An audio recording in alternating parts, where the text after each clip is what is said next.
তোমরা কি জানো ফোর্থ গ্রেট নিনজা ওয়ারের সময় অনেক ক্যারেক্টার ছিল যারা রিঅ্যানিমেট হয়েছিল, কিন্তু কিছু ক্যারেক্টার ছিল যাদের কখনো রিঅ্যানিমেট করা হয়নি। আর কেন তাদের রিঅ্যানিমেট করা হয়নি সেটার কারণও আজকের ভিডিওতে আমরা বলবো। So let's start the video.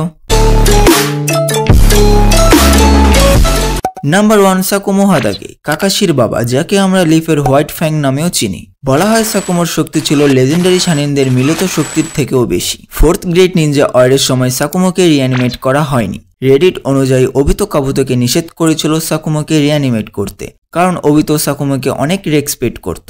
Number 2, ফুকাগো Uchiha, দুই কিংবদন্তি ক্যারেক্টার ইতাচি ও সাসুকের বাবা। নিজের সময়ে ফুকাগো ছিলেন উচিহা ক্ল্যানের নেতা এবং অন্যতম strongest Uchiha. Third great ninja ওয়ারের সময় ফুকাগো দ্য উইকেড আই নামেও পরিচিত ছিল।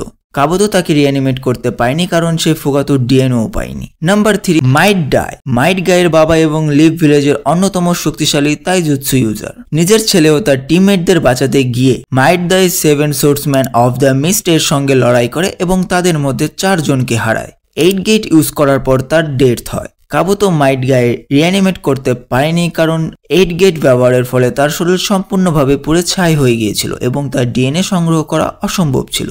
নাম্বার 4, সিচুই উচিহা, যাকে সিচুই দ্য টেলিপোর্টার ও সিচুই দ্য বডি ফ্লিকার নামেও ডাকা হয়। সিচুই ছিল ইতাচির খুব ক্লোজ ফ্রেন্ড। কাবুতো তার ডিএনএ পায়নি। হ্যাঁ, অনেকে বলবে ডানজোর ডান চোখ থেকে ডিএনএ পাওয়া যেত, কিন্তু ডানজোর রিভাইভ প্রোটোগ্রাম সিল ব্যবহার করে নিজেকে ধ্বংস করে ফেলেছিল। নাম্বার 5, জিরায়ো সেন্সে, যিনি একজন গ্রেট টোর্সেস ছিলেন। নিজের ছাত্র পেইনের সঙ্গে লড়াইয়ের সময় জিরায়ের মৃত্যু হয়, কিন্তু তার দেহ সমুদ্রের মধ্যে হারিয়ে যায় এবং তার দেহ সমুদ্রের গভীরে হারিয়ে যায়। কাবুতো তার ডিএনএ পায়নি, তাই জিরাইকে রিঅ্যানিমেট করতেও পারেনি। নাম্বার 6, ইহাইকো, কোনানকে হানজোর হাত থেকে বাঁচাতে গিয়ে ইহাইকো নিজের জীবন স্যাক্রিফাইস করে।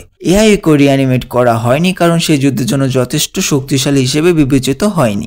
আরও এরকম অনেক ক্যারেক্টার আছে, যেমন কুশিনা, মিকোটো, কোনান। এই ক্যারেক্টারগুলো রিঅ্যানিমেট করা হয়নি। তো আজকের জন্য এই পর্যন্তই। যদি তোমার মনে হয় আরো কোনো লিভ ভিলেজের ক্যারেক্টার আছে যারা রিঅ্যানিমেট হয়নি, তাহলে আমাকে কমেন্টে জানাতে পারো। আর যদি ভিডিওটা ভালো লেগে থাকে তাহলে লাইক, শেয়ার আর সাবস্ক্রাইব করে দিও। সো দেখা হবে নেক্সট কোনো ভিডিওতে। সায়োনারা।